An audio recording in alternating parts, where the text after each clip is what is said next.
In this video, I will show you how you can change cancellation policy on your Airbnb listing. Try and do this from a computer because Airbnb phone app is not so well designed to do setups like this. Once you're logged into Airbnb from your computer, first thing you need to do is go to your hosting dashboard.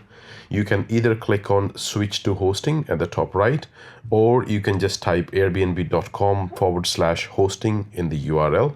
That will take you to your hosting dashboard. Once you're in the dashboard, we need to go to the listing. So click on menu and then click on listing. That will show you the listing which you have. Click on the listing, and then you need to go to policies and rules on the left hand side. That will bring you to the policies page. The first option here is the cancellation policy.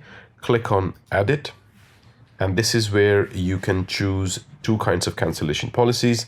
The first one is for short stays, and at the bottom you can choose a cancellation policy for long-term stays. As I always recommend, try and use a flexible cancellation policy because everyone needs flexibility. It will go a long way. It will attract a lot more bookings to your property.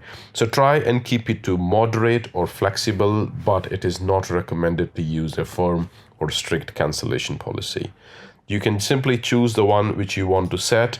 Similarly, you can choose a firm or strict for your long-term cancellation policy and just click on save. And from that point onwards, any booking you will receive will have that cancellation policy applied, but changing a cancellation policy will not retrospectively change the existing bookings you have. I hope you find this video useful. Please do like and subscribe to my channel and leave me a comment if you would like me to make a video about something specific which is bothering you.